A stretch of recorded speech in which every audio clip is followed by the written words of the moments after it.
Hello friends, यह मेरे वांगसियन FF don't cry का थर्ड पार्ट है। पिछले दो पार्ट अगर आपने नहीं देखे हैं तो उनके लिंक को मैंने डिस्क्रिप्शन बॉक्स में दे दिया है, वहां से जाकर आप देख लीजिए ताकि आपको स्टोरी समझने में आसानी हो।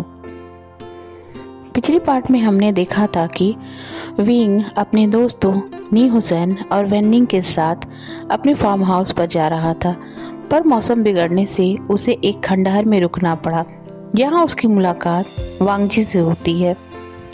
वहाँ उसे पता चलता है कि वांगजी का कोई नहीं है, तो वह वांगजी को जियांग मेंशन में लाने का डिसाइड करता है। अब आगे, जब भी लान वांगजी को गले लगाया था तभी उसके फ्रेंड्स नी हुसैन और वेनिंग जग गए।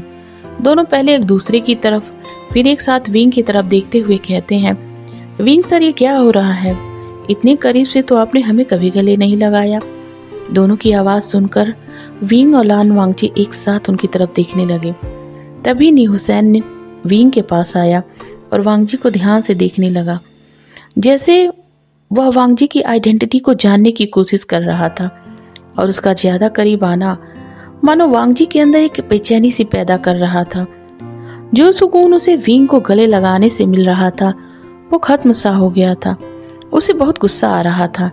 उसकी आंखें डार्क होकर नी हुसैन को घूरने लगी। जैसे ही नी हुसैन की आंखें वांगजी की आंखों से टकराई, कुछ देर के लिए वो सहम सा गया। उसने बड़े ध्यान से वांगजी की तरफ देखा। उसने देखा वांगजी एक अल्फा बॉय था जिसकी एज लगभग 10 साल रही होगी, पर उसका ऑरा इतना डार्क लग रहा था कि मानो वह कहना चाह रहा हो कि विंग से दूर रहो। और अपने मन में आने वाले इस ख्याल को सोचकर नी हुसैन एक बार फिर से हैरान हो गया कि वो क्या सोच रहा है। ऐसा नहीं हो सकता, ये तो बस एक बच्चा है। मैं भी ना कितना स्टूपिड हूँ, कुछ भी सोच लेता हूँ। नी हुसैन को शांत खड़ा देखकर विंग ने कहा, भूत देख लिया क्या? नी हुसैन, ध्यान से देखो, यह कोई भूत नहीं है, क्यूट सा बेबी बॉय है। ऐसा विंग ने अपना फेमस पाउट बनाते हुए नी हुसैन से कहा। नी हुसैन ने कहा, ओह विंग सर, आप गलत बोल रहे हो। विंग ने कहा, क्या मैं गलत बोल रहा हूँ? विंग ने हंसा अपना एक आईब्रो रेस करते हुए कहा। नी हुसैन ने कहा, हाँ विंग सर, आप गलत बोल रहे हैं, मैं सही कह रहा हूँ। यह एक क्यूट बेबी बॉय नहीं बल्कि हैंडसम अल्फा बेबी बॉय लग रहा है। क्यों लिटिल चैम, मैंने सही कहा ना? वांगजी इस पर भी अपना कोल्ड फेस लेकर वहीं खड़ा रहा। नी हुसैन को समझ नहीं आ रहा था। तभी वेनिंग भी वहां आ गया और विंग को टीज करते हुए कहा, विंग सर, ये क्या, आप हमें इस खंडहर में आंधी तूफान से बचाने के लिए लाए थे या अपने क्यूट लिटिल बेबी बॉयफ्रेंड से मिलाने के लिए? यह कहते हुए वेनिंग ने विंग की तरफ विंग किया। विंग ने कहा, वेनिंग, नी हुसैन ने तुम्हारा माइंड इतना डैमेज कर दिया है, मुझे पता नहीं था। यह कहकर विंग स्माइल करने लगा। विंग की स्माइल देखकर वांगजी मानो उसी में खो गया। तभी नी हुसैन ने देखा कि वांगजी बस विंग को देख रहा है। उसे पता नहीं क्यों वांगजी की आंखों में कुछ ऐसा दिखाई दे रहा था जिसे वह शब्दों में बयां नहीं कर पा रहा था। उसने कहा, हे लिटिल चैम, आज विंग सर का 18th बर्थडे है, विश किया? यह बात वांगजी से कहकर मानो वह बताना चाह रहा था कि समझ जाओ बच्चे, इस आग से दूर रहो, नहीं तो यह तुम्हें ही जला देगा। वांगजी भी शायद उसकी बात को समझ रहा था, क्योंकि वह भले ही एज में छोटा था, पर वहाँ खड़े तीनों शख्स में से किसी को भी यह नहीं पता था कि असल में उसकी मेंटल थिंकिंग इतनी हाई लेवल की है कि वह किसी को भी डोमिनेट कर सकता है। उसकी डोमिनेटिंग पावर की वजह से ही आज वह इस जगह है। वह कौन है, यह तो बस समय ही सबको बताएगा। वांगजी मुस्कुराकर विंग को देखता है और कहता है, हैप्पी बर्थडे काका, पर मेरे पास आपको देने के लिए अभी कोई गिफ्ट नहीं है। इस पर विंग उसके माथे को किस करते हुए कहता है, गिफ्ट तो तुमने मुझे पहले ही दे दिया है लान वांगजी, मेरे साथ रहने का, मेरी हेल्प करने का। क्यों, ये गिफ्ट तो दिया है ना तुमने? लान वांगजी ने कहा, हाँ मैंने दे दिया, मैंने दे दिया। ये सब इतनी सिंसियरली वांगजी ने कहा कि नी हुसैन और वेनिंग शॉक रह गए और वांग जी की फेशियल एक्सप्रेशन को देखकर उसे समझने की कोशिश करने लगे। पर इन सबसे बेखबर विंग ने कहा, चलो अब हम घर चलते हैं क्योंकि फार्म हाउस जाने का समय तो निकल चुका है। मेरे मोबाइल पर मैसेज आया है कि जंगसा मेरे लिए घर सर पर उठा कर रखा है। आज वह मुझे सरप्राइज देने के लिए जर्मनी से आ गया है और तुम लोग तो जानते ही हो ना कि वो कैसा है। वेनिंग ने कहा, हाँ हम अच्छे से जानते हैं, अब चलते हैं। पर लान वांग जी अपने घर कैसे जाएगा? इस बात पर विंग ने कहा, अब यह मेरे साथ रहेगा, इसका कोई नहीं है। नी हुसैन ने कहा, but you don't know anything about this boy. Wing ने कहा, चलो सारी बातें रास्ते में बताता हूँ। उसने लान वांग जी की तरफ देखते हुए कहा, लिटिल हैंडसम मेरे साथ आओ। यह कहकर उसने लंजा का बैग ले लिया और चारों एक साथ विंग की कार में बैठ जाते हैं। विंग कार ड्राइव करता जा रहा था और लान वांग जी के बारे में उन्हें बताता जा रहा था और लान वांग जी चलते चलते उसी कार में ही सो गया था। पर नी हुसैन तो मानो विंग की बात सुनने के बजाय लान वांग जी की आंखों को अपनी बंद आंखों में समझने की कोशिश कर रहा था। अब जियान मैक्सन को दिखाया जाता है। विंग ने अपने दोस्तों को उनके घर पर छोड़ने के बाद वांग जी के साथ जियान मैक्सन के अंदर एंट्री करता है। जियांग मैंसन में एंटर करते ही विंग के सामने दौड़ता हुआ एक लड़का आया जो उसके ऊपर उछलकर उसके गले से लटक गया। विंग ने उसके बैग पर अपना हाथ फिराया और कहा, कैसे हो लिटिल ब्रदर? जंगशा ने कहा, आप के बिना मैं कैसा हो सकता हूँ? विंग ने कहा, मैं भी तुम्हारे बिना अच्छा फील नहीं कर रहा था। जंगशा ने कहा, आप झूठ बोल रहे हो ना? विंग ने कहा, नहीं बिल्कुल नहीं, मैं झूठ नहीं बोल रहा। इस पर जंगशा ने कहा, तो फिर ये कौन है? ये बात उसने विंग की गर्दन छोड़कर वांग जी का हाथ पकड़कर कहा, क्या आपने मुझे छोड़कर नया ब्रदर बना लिया है? ब्रदर?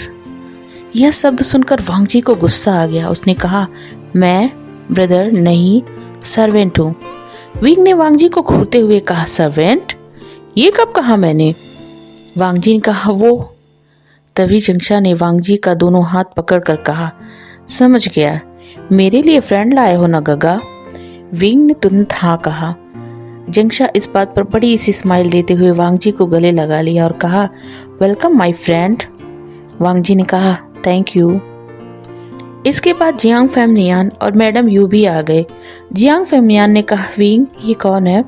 विंग ने कहा, इसकी कोई फैमिली नहीं है डैड, क्या हम इसे अपने पास रख सकते हैं? इस पर जियांग फेमनियान ने कहा, ऑफ कोर्स माय सन। पर मैडम यू ने वांग जी को घूरते हुए कहा, क्या इसके बारे में सारी इन्फॉर्मेशन ले ली है? इस पर विंग ने थोड़ा हेजिटेट होते हुए कहा, हाँ मॉम। मैडम यू ने कहा, तब ठीक है, रख लो। इस पर विंग ने मैडम यू को गले लगाते हुए कहा, थैंक यू मॉम। मॉम, हमें बहुत भूख लगी है और अब तो मॉर्निंग के 8 o'clock भी हो गए हैं। इस पर मैडम यू ने कहा, क्यों फ्रेश नहीं होना है? चलो फ्रेश हो जाओ दोनों, फिर एक साथ ब्रेकफास्ट करते हैं। विंग ने कहा, ओके, और फिर वांग जी का हाथ पकड़ते हुए उसे अपने कमरे में ले गया। मैडम यू ये सब देख रही थी, पर पता नहीं क्यों उनके मन में एक अलग सी उलझन शुरू हो गई थी। वे उसे समझ नहीं पा रही थी। फिर उन्होंने अपने मन को शांत किया और ब्रेकफास्ट की तैयारी देखने चली गईं। इधर विंग ने वांग जी को अपना वॉशरूम दिखाया और वांग जी को अंदर जाने के लिए जैसे ही कहा, तभी जंगशा कमरे में आता है और विंग के सामने अपने कपड़े देते हुए कहता है, गगा ये वांग जी को दे देना। विंग ने कहा, जंगशा ये क्या, तुम तो अपने कपड़े किसी को छूने नहीं देते, तो फिर ये क्यों? जंगशा ने कहा, वांग जी मेरा फ्रेंड है ना, और उसे खुश रखना और उसका ख्याल रखना मेरा काम है। यह कहकर वांग जी की तरफ देखकर स्माइल किया। फिर विंग को कहा, गगा थोड़ा नीचे झुको।